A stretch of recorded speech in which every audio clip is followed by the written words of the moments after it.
Aqui conosco no Portal HSM, Carlos Alberto Júlio, palestrante, consultor, escritor e ex-presidente da HSM. Carlos, muito obrigada por ter aceito o nosso convite e participar da entrevista. Eu que agradeço, é sempre um prazer estar de volta à minha querida casa HSM. Nós vamos começar falando sobre a série Gestão Descomplicada, uma série de 10 livros, dos quais 2 já estão lançados. Você, um grande negociador, você, um grande estrategista. Este ano ainda, Carlos Alberto Júlio vai lançar mais 2. Terminaremos então 2012 com 4 livros da série Gestão Descomplicada, que terá 10 livros no total. Exatamente. Até quando você pretende terminar essa série, Júlio? Se é que é possível para um autor prever isso? Uhum. E qual é o ponto comum entre esses 10 livros da Gestão Descomplicada? A nossa ideia é a Gestão Descomplicada lançar 2 livros a cada semestre. Então lançamos 2 agora no primeiro semestre, pretendemos lançar mais 2 no segundo. Então se for nesse ritmo, em 2 anos e meio nós teremos, não é? Os 10 livros da coleção Gestão Descomplicada. E qual é o ponto comum entre esses 10 livros, se é que há? A Gestão Descomplicada. A Gestão Descomplicada. A ideia, Patrícia, é basicamente o seguinte: na verdade, o Você é um Grande Estrategista, ele foi lançado há 7 anos com o nome de Arte da Estratégia. O Você é um Grande Negociador com o título de A Magia dos Grandes Negociadores. Ambos foram um sucesso muito grande pela editora Campos, onde sempre fui tratado assim super bem e tudo mais e tal. O que nós resolvemos fazer agora? Nós fizemos uma releitura do livro, atualizamos, acrescentamos, além das 10 regras de ouro que tem, isso é uma coisa que tem em comum, são 10 regras de ouro e 3 de diamantes, né? Sempre nesse mesmo formato. Nós acrescentamos essas 3 regras de diamantes, mudamos o título do livro e criamos a série Gestão Descomplicada. E a ideia é exatamente essa. Como é que nós descemos de uma linguagem mais robuscada, uma linguagem menos erudita, vamos colocar assim, porque o que acontece? Eu tenho 32 anos de sala de aula. E se tem uma crítica que eu faço a nós professores, a nós educadores, é que muitos de nós, muitas vezes usamos essa linguagem mais erudita para exercer o poder perante o aluno, né? Olha só como eu sou bom, olha só como é que eu falo bonito e tal. E isso só afasta o aluno, porque a missão do educador é facilitar o aprendizado. E aí eu me coloco num pedestal, né? E usando uma linguagem que não tem nada a ver com essa geração que está aí, eu só afasto o aluno. Aí o aluno acha que estratégia é coisa difícil, que negociar é muito difícil, que eu não nasci para vender. Como é que é mesmo essa coisa de processos, coisa complicada? E gerir pessoas, nossa, isso é uma coisa muito complicada. E não é nada disso. Então o que nós precisamos fazer como educadores na área de educação executiva, na área de gestão, de administração e tudo mais? Motivar essa moçada que está aí, que é brilhante, que sabe fazer coisas no mundo digital que nós que somos mais analógicos talvez não sabemos fazer direito, mas como mostrar para eles o prazer de vender, o prazer de comprar, o prazer de produzir, o prazer de desenvolver novos produtos, o prazer de inovar, de criar novos produtos, de criar novos serviços, o prazer de contratar, o prazer de treinar, o prazer de educar, de se criar uma estratégia, de vencer nessa estratégia, de competir. Ora, se nós descomplicamos essa linguagem e ele passa a ter acesso de, puxa, mas é assim que eu faço uma boa negociação? É assim que eu monto uma estratégia? É assim que eu faço um plano de negócio? Puxa, isso não é complicado. Na verdade, eu acho que o que motiva as pessoas é a possibilidade. Eu não acredito nessa coisa de autoajuda, automotivação, essa coisa de eu vou lá e falo pro camarada, né? Olha, acorda todo dia de manhã e fala eu vou vencer e você vai vencer. Eu não acredito muito nisso, não. Eu acho que o que te faz vencer é ter foco, disciplina e organização, né?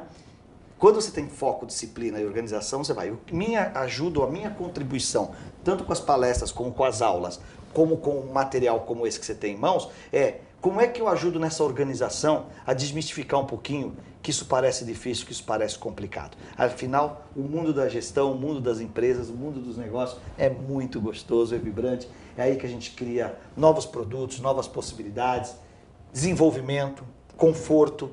Puxa, alguém pode se envergonhar disso?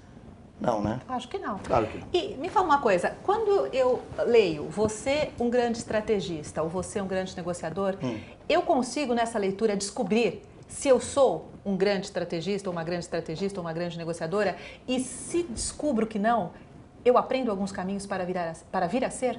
Tenho certeza. Nesses 2 títulos principalmente, porque são 2 títulos que já tem, um tem, acho que se não me engano, 9 anos, outro tem 7 anos. E eu venho fazendo muito isso. Hoje mesmo estive lá no grupo Comolate fazendo a apresentação sobre essa questão da estratégia. A ideia é essa, a ideia é, talvez o título pudesse até ser, você pode ser ou você vai ser um grande estrategista, você vai ser um grande negociador. Por quê? Existe metodologia para isso, são coisas que se aprende.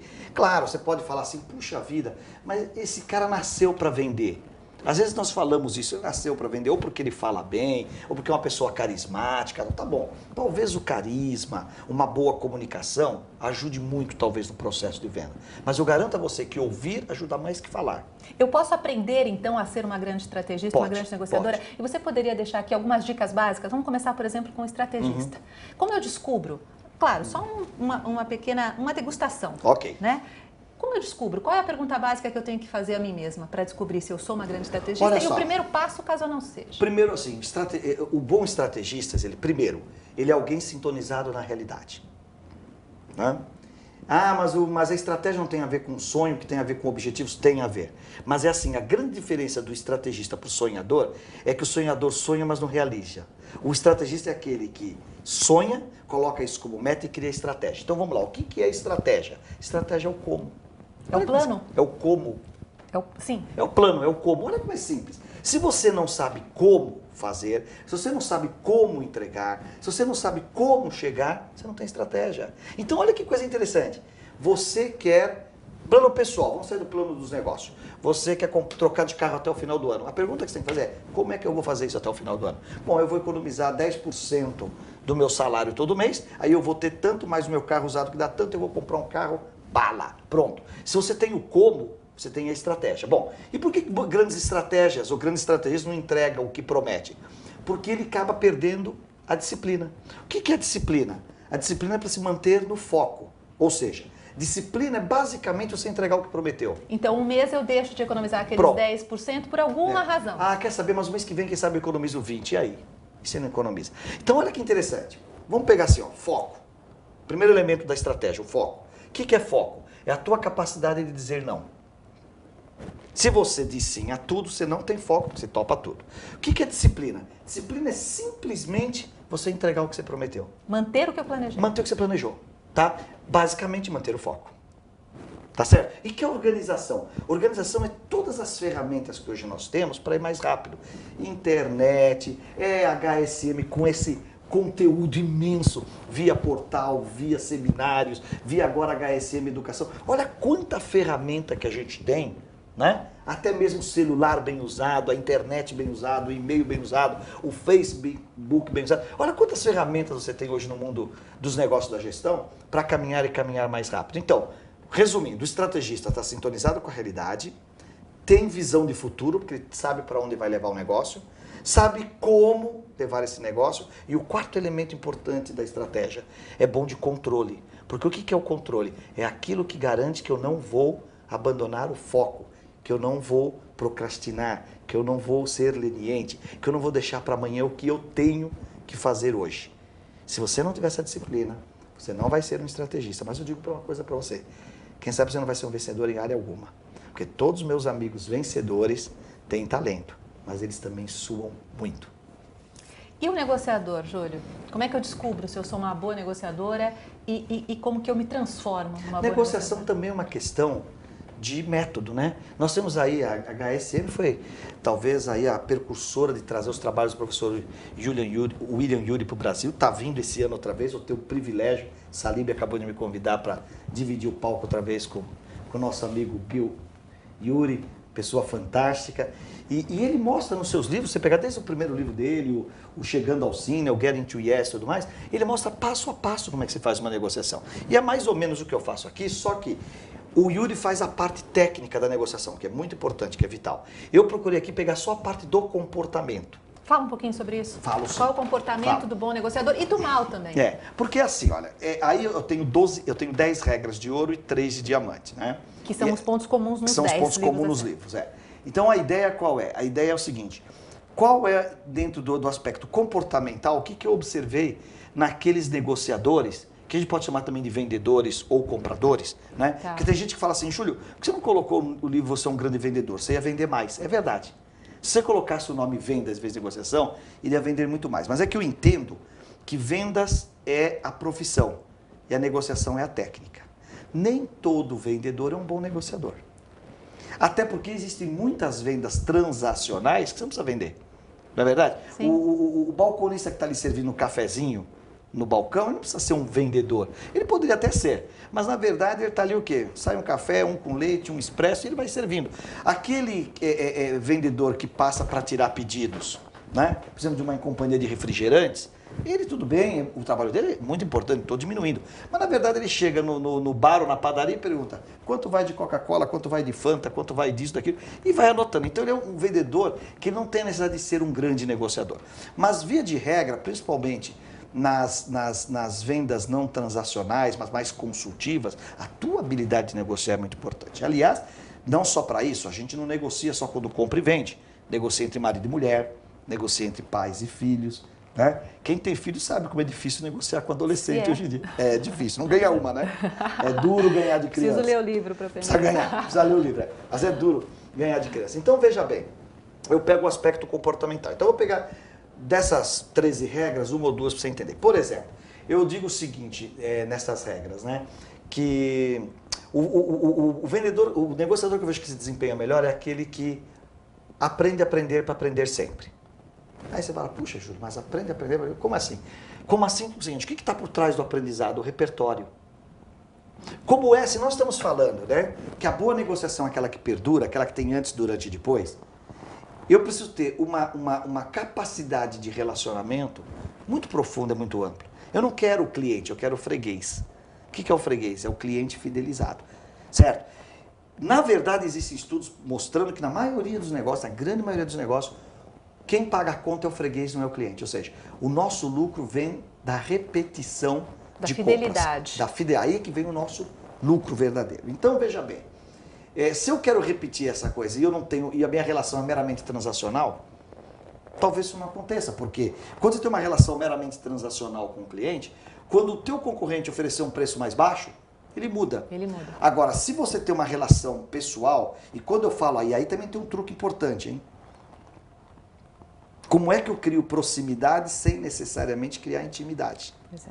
Porque eu não quero ser íntimo dos meus clientes, eu quero ser próximo. Então, o repertório é fundamental. Por que o repertório é fundamental? Porque ninguém aguenta mais o cara monotema. Ou que só fala de futebol, ou que só fala de mulher, ou que só fala de política, ou que só fala de religião. Então, olha só, num mundo plugado como esse que nós estamos, né? Fazendo aqui no portal HSM essa entrevista que vai para o ar, que depois replica, o outro dá o link, eu ponho no meu Twitter, vai para o Facebook, mando gente para você, você manda gente. Nesse mundo todo, como é que eu posso ser monotema? Então o repertório é importante. Então atrás da regra, aprenda a aprender para aprender sempre, tá o quê? Os campeões são aqueles que têm repertório. Desenvolva seu repertório. Aprenda sempre. Aprenda sempre, né? Quer pegar uma outra dica importante? Por exemplo, a terceira de diamante, que para mim é a mais importante dela. Eu costumo dizer o seguinte, que os campeões que eu conheço são aqueles que estabelecem uma relação de longo prazo baseado nessa coisa da proximidade, né? Então eu digo assim, que a terceira regra é carinho antes é interesse, carinho depois é amor, carinho depois é relacionamento. E você tem que decidir que tipo de relação você quer ter com o teu cliente. Nenhum erro, nenhum problema você ter uma relação de interesse. Eu te vendo um bom produto e você me remunera. Tudo bem. Mas volta naquilo que eu disse, né? Eu sou cliente, não sou freguês. Você é cliente. E se alguém te oferecer um produto melhor, você vai embora. Troco. Se alguém te oferecer um descontinho maior, é capaz de você trocar. Agora, se nós queremos ter freguês, nós queremos ter cliente hoje, sempre, então vai ter que ter antes, durante e depois. Aliás, hoje, que é o Dia Internacional da Mulher, o dia que nós estamos gravando, 8 de março, o Dia Internacional da Mulher, né? Eu aprendi essa regrinha com vocês, né? Tem mulher que está esquecendo essa regrinha, cuidado. Mas eu aprendi essa regrinha com você, não é isso? Que os relacionamentos vão ter antes, durante e depois. Senão a coisa não fica, a coisa não perdura, né? A coisa fica muito efêmera. E com os clientes é a mesma coisa, cliente é gente. Cliente quer atenção, uma outra regra lá de ouro, dê atenção ao seu cliente, ou ele vai procurar atenção em outro lugar. Mas é uma coisa tão óbvia, né?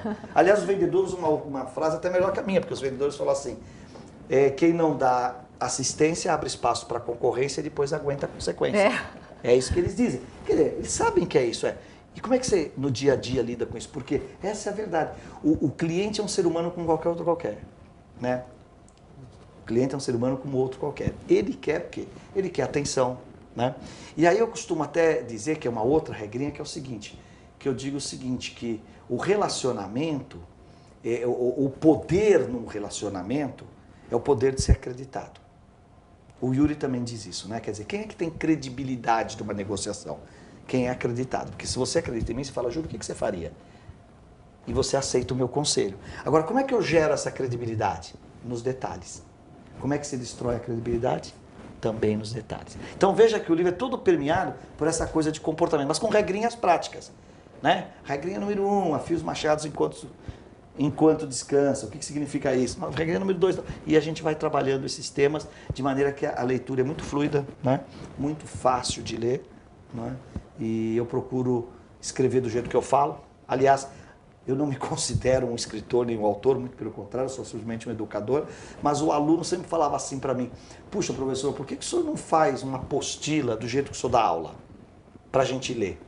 Porque o aluno está dizendo assim, puxa vida, eu queria, né, ver de novo o que você está falando, então eu comecei a escrever do jeito que eu dou aula. E aí surgiram os livros.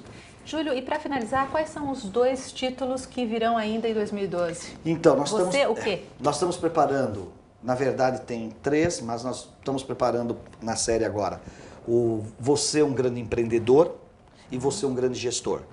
E também na sequência Você é um Grande Vendedor, né? Mas agora nós vamos pegar empreendedorismo, vamos pegar essa parte do gestor, né, do administrador, porque hoje o que nós percebemos é que o público é muito amplo, né, interessado em administrar bem. Você tem daquela senhora que depois de educar os filhos resolveu montar uma loja de calçados e está indo bem e ela tem vontade de aprender como ir melhor, como ser líder na sua loja, como contratar melhor, como capacitar, como mexer no seu fluxo de caixa. Isso eu acho que é de uma riqueza, de uma maravilha incrível. Você tem gestores mais experientes que estão sempre revendo, porque embora os conceitos fundamentais da gestão são os mesmos, né? Acho que até a própria HSM Management uma vez publicou um artigo se não me engano, do Peter Drucker, onde ele dizia que os conceitos de gestão são os mesmos, né? O que muda às vezes são as formas e as ferramentas, né?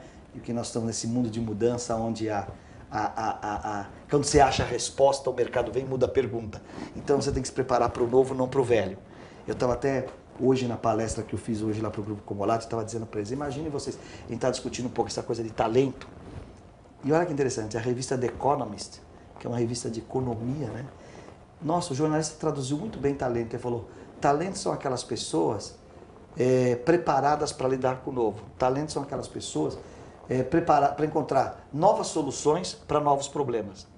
Não é novas soluções para velhos problemas. E aí eu estava comentando hoje lá, nessa palestra, exatamente isso. Eu estava ouvindo outro dia no rádio, aquele caso que eu não sei se você ouviu, que duas mulheres homossexuais, né? Um casal homossexual feminino resolveu que eles queriam ter um filho, então elas resolveram fazer o seguinte, pegou o óvulo de um no útero da outra. No útero da outra. E aí nasceu a criança, feliz da vida, tudo direitinho, tudo bonitinho e tal e tal. E agora elas estão se separando e elas estão brigando judicialmente para ver quem fica com a criança. Imagine você, juiz, uma situação totalmente nova. Porque quando é homem e mulher tem aquela coisa, a criança, se ela é muito pequena, talvez é melhor ficar com a mãe. Sim, são duas mulheres. Duas mulheres. Fazer, como né? é que você vai resolver? É o novo. Então não adianta ir na legislação, na jurisprudência, porque é uma coisa totalmente nova. E isso que está acontecendo com você aí no direito, está acontecendo com o economista, na economia, está acontecendo com nós administradores, no RH, no marketing, na estratégia, no chão de fábrica, em qualquer outro lugar. Então precisa descomplicar essa gestão. Mais do que nunca, né, Júlio? Parece que Darwin tinha razão, né? E muita gente acredita que ele dizia que os mais fortes sobreviverão. Não são os mais fortes, são os mais adaptáveis. 100 anos e parece que é de hoje, né? Eu falei que eu te dou uma notícia em primeira mão, então. É verdade, eu ia te perguntar isso antes de encerrar. Ixi, a vida, dou ou não dou? Isso aqui não é um portal de notícia, aqui é um portal de conteúdo. Pois é, mas não é de notícia é um bom conteúdo. Tá bom, então eu vou dizer para você. Gestão Descomplicada tem um apelo tão importante, que a partir do dia 2 de abril agora, nós estamos estreando a coluna Gestão Descomplicada na CBN, né? Lá junto com o Nonato, no final de tarde, onde o pessoal já está indo no carro, indo para casa. Então, de segunda a sextas-feiras, às 17h25, na CBN, a rádio que toca notícias, que agora também vai dar dicas de gestão no Gestão Descomplicada. Maravilha. Muito obrigada mais uma vez. Obrigado a vocês. Portal HSM, o melhor conteúdo de gestão.